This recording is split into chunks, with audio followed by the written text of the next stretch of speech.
Hallo Leute, herzlich willkommen Sie Deutsch zu lernen. Hello everyone, you are warmly welcome to Learn German. Learn with Sihara Chandrasiri YouTube channel එකෙන් ඔයාලා ළඟට අරගෙන එන්න. Learn German for Beginners කියන program එකේ 5th lesson එකත් එක්ක තමයි අද මේ ඔයාලා එකතු වෙලා ඉන්නේ. German වලින් කිව්වොත් Lektion 5 එකත් එක්ක තමයි ඔයාලා මේ එකතු වෙලා ඉන්නේ. අද අපි කතා කරන්නේ German articles පිළිබඳ. ඉතින් මේ lesson එකේ තියෙන්නේ මොනවද? ඔයාලට ඉගෙන ගන්න තියෙන්නේ මොනවද? මේ හැම දෙයක්ම දැනගන්නට අවශ්‍යයි නම් රැඳිලා ඉන්න මේ වීඩියෝ එක අවසන් වෙනකම්ම. අපි මීට කලින් ඉගෙනගත්තු lesson එකේදී කතා කරා හැම German noun එකකටම ආවේනික වුණු article එකක් තියෙනවා කියලා. ඒ වගේම ඔය articles අපිට කොටස් 3කට බෙදන්න පුළුවන් කියලා මම ඔයාලට කියලා දුන්නා. ඒ ආටිකල්ස් කොටස් තුන තමයි der, die, das කියලා අපි ඉගෙන ගත්තේ. der කියන එක අපි යූස් කරනවා masculine nouns වලට. die කියන එක අපි යූස් කරනවා feminine nouns වලට. das කියන එක අපි යූස් කරනවා neuter nouns වලට. ඔය විදිහට අපි ඉගෙන ගත්ත කලින් පාඩමේදී. ඒ වගේම තමයි අපි ඉගෙන ගත්තා මෙන්න මේ ආටිකල් එකෙන් හැම German noun එකකම grammatical gender එක තීරණය කරනවා කියලා. ඒ වගේම තමයි මේ grammatical gender එකයි real gender එකයි සමහර වෙලාවට සමානයි සමහර වෙලාවට අසමානයි කියලාත් අපි ඉගෙන ගත්තා.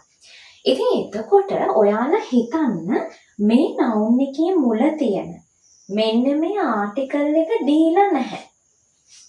fart කියන එකේ article එක දීලා නැහැ. der fart. ඒකේ article එක der කියලා දීලා නැහැ. der Kuli. ඒකේ ආටිකල් එක der කියලා දීලා නැහැ. die Mutter. ඒකේ ආටිකල් එක die කියලා දීලා නැහැ. මෙතන die Tasche. die Tasche කියන එකේ die දීලා නැහැ. das Buch. ඒකේ ආටිකල් එක දීලා නැහැ. das Mädchen. මේකේ ආටිකල් එක දීලා නැහැ. මෙන්න මේ විදිහට ආටිකල් එක නැතුව මොකක් හරි noun එකක් තිබ්බොත් අපි කොහොමද මේ noun එකේ ආටිකල් එක derද dieද dasද කියලා අඳුරගන්නේ? ඒ noun එකයි gender එක අපි කොහොමද අඳුරගන්නේ? grammatical gender එකයි real gender එකයි හැම වෙලෙම සමාන නැති නිසා අපිට meaning එක බලලා ඒක අඳුරගන්නත් බැහැ. ඉතින් අද lesson එකේදී අපි කතා කරන්නේ අපි කොහොමද මොකක් හරි වචනයක ආටිකල් එක der කියලා අඳුරගන්නේ? ඒ වගේම තමයි die කියලා අඳුරගන්නේ. ඒ වගේම අපි කොහොමද මොකක් හරි වචනයක ආටිකල් එක dasද කියලා අඳුරගන්නේ කියන එක. ඊට කලින් මේ බෝඩ් එක දිහා බලපුවම ඔයාලට පේන ඇති මම මේ ආටිකල්ස් කියන එක කොටස් දෙකකට බෙදලා තියෙනවා. එක පැත්තක් bestimmt අනිත් පැත්ත unbestimmt. මේ bestimmt articles කියන්නේ මොනවද? unbestimmt articles කියන්නේ මොනවද කියලා මම වෙනම ඊළඟ පාඩමකදී කියලා දෙනවා. දැනට මතක තියාගන්න මේ der die das කියලා කියන්නේ bestimmt articles තුනක් කියලා. දැන් බලමු අපි කොහොමද noun එකක article එක derද කියලා අඳුරගන්නේ කියලා. බලන්න මෙතන මම දාලා තියෙන්නේ පොඩි rules ටිකක්. ඇත්තටම මේවා rules කිව්වට rulesම නෙවෙයි වචනික article එක derද කියලා අඳුරගන්න පුළුවන් පොඩි points ටිකක් තමයි මේ දාලා තියෙන්නේ. අපි බලමු ඒ මොනවද කියලා. පළවෙනි එක masculine persons and professions. ඒ කියන්නේ අපි ස්වභාවයෙන්ම දන්නවා නම් මේක masculine first person කෙනෙක්. ඒ කියන්නේ අපි ගත්තොත් තාත්තා, අයියා, මල්ලි වගේ නාමපද. අපි දන්නවා ඒවා masculine. ඒ වගේ ඒවාට අපි use කරනවා der article එක. ඒ වගේම තමයි masculine professions තියෙනවා. ඒ කියන්නේ අපි කියනවා ගුරුවරයා, වෛද්‍යවරයා මෙන්න මේ වගේ professions වලට අපි der article එක use කරනවා. examples විදිහට der Vater තාත්තා, der Lehrer ගුරුතුමා. ඒ වගේ උදාහරණ ගන්න පුළුවන්. ඊළඟට weekdays, ඒ වගේම months, ඒ වගේම seasons. අපි German වලින් කියනකොට අපි use කරන article එක der. der Montag, Montag කියන්නේ සඳුදාට. ওই විදිහට weekdays, Montag, Sonntag, Dienstag මේ විදිහට der article එකෙන් තමයි අපි ලියන්නේ. ඊළඟට months වලදී අපි use කරන්නේ der කියන article එක. der Januar, der Februar, der März මේ විදිහට මාසවල නම් ලියන්නේ their article එකෙන්. ඊළඟට seasons. seasons කියන්නේ their summer, their falling, their winter. මේ විදිහට අවුරුද්දේ තියෙන එක එක seasons ගැන අපි කතා කරනකොට අපි seasons වලට මුලින්ම යොදන article එක their. ඒ කියන්නේ මේ months, seasons, ඒ වගේම weekdays අපි ජර්මන් වල සලකන්නේ masculine nouns විදිහට. ඒ වගේම තමයි geographical directions වලදී අපි use කරන්නේ their article එක. their northern ඒ කියන්නේ උතුර, their southern දකුණ.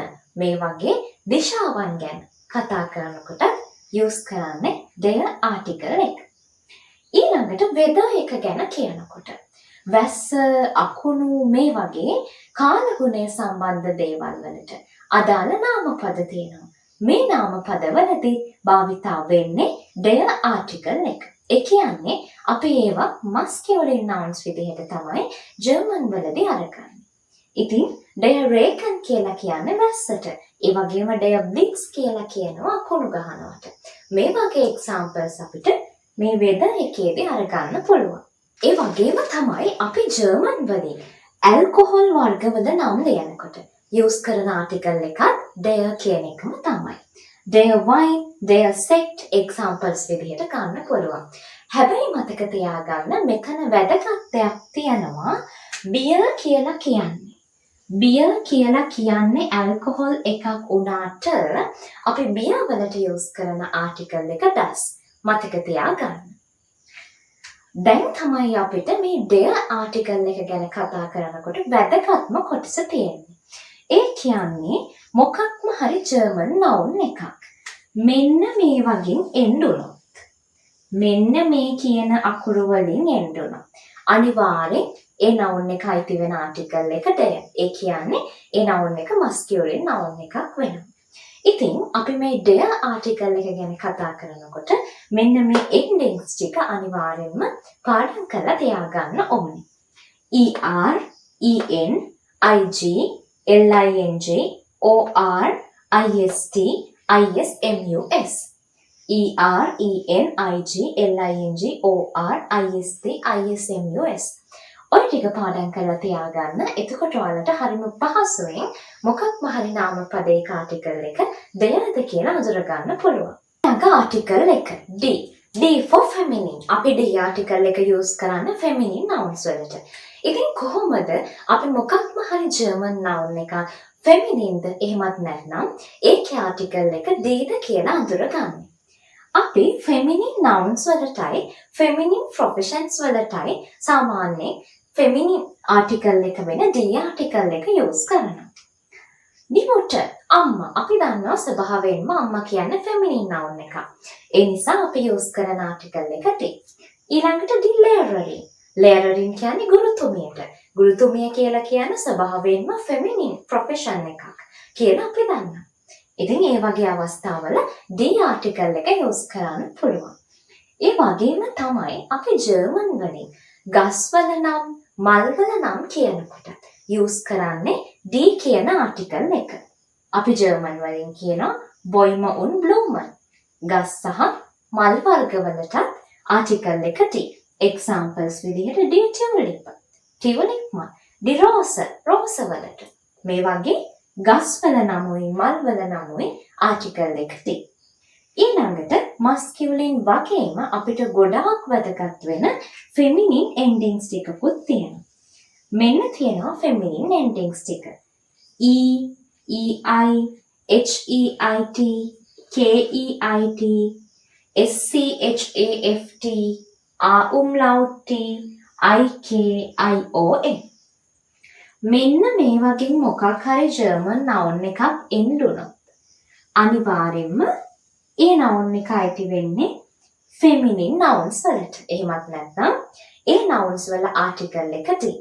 ඉතින් masculine එක වගේම මේකත් කටපාඩම් කරලා තියාගන්න ඕනේ. ඊළඟ article එක das for neuter nouns. ඉතින් මේ neuter nouns ගැන කතා කරනකොට අපිට මතක තියාගන්න තියෙන්නේ මෙන්න මේ endings ටික. endings මොනවාද කියලා බැලුවොත් schon, line, ment. එහෙමත් නැත්නම් CHENLEIN MENT NISTUM. මෙන්න මේ වගේ මොකක් හරි ජර්මන් noun එකක් එන්න උනොත් ඒ nouns අපි ගන්නවා noite nouns විදිහට. එහෙමත් නැත්නම් ඒ වගේ article එක das විදිහට තමයි අපි අරගන්නේ. මේට අමතරව මේ das article එක ගැන කතා කරනකොට තව පුංචි විශේෂ දෙයක් තියෙනවා. ජර්මන් නාමපද තියෙනවා සමහර නාමපද හැදෙන්නේ ක්‍රියාපද වලින්, ඒ වගේම සමහර වෙලාවට ඒවා හැදෙන්නේ adjectives වලින්. ඔන්න ඔය වගේ ක්‍රියාපද වලින් සහ adjectives වලින් හැදෙන නාමපද වලට අපි use කරන්නේ das කියන article එක. example එකක් විදිහට essen කියන එක simple e අකුර use කරලා අපි ලියුවොත් essen කියලා කියන්නේ verb එකක්. ඒකේ meaning එක to eat. කෑම කනවා කියන එක. ඕකෙන් හැදෙනවා German noun එකක්. මෙන්න මේක. e අකුර capital ලියලා අපි ලියනවා essen කියලා. ඒ කියන්නේ මොනවා හරි කෑම වර්ග, food items කියලා කියන්නේ ඒවා. එතකොට මේ essen verb එකකින් noun එක හැදෙනකොට අපි ඒ noun එකට use කරන article එක das. ඒ noun එකට අපි use කරන article එක das. ඒකත් ඔය ගමම මතක තියාගන්න. ඉතින් අද අපි කතා කරේ articles කියන lesson එක. මේ වගේ ආයෙත් දවසක තවත් පාඩමක් අරගෙන මම ඔයාලා ළඟට එනවා. ඒ පාඩමත් ඉගෙන ගන්නට අවශ්‍යයි නම්, ඒ වගේම ජර්මන් මුල ඉඳලා හරියට ඉගෙන ගන්නට අවශ්‍යයි නම් Learn with Sihara Chandrasiri YouTube channel එක subscribe කරලා තියාගන්න අමතක කරන්න එපා. එහෙනම් අපි ආයෙත් දවසක හම්බ වෙමු. Auf Wiedersehen!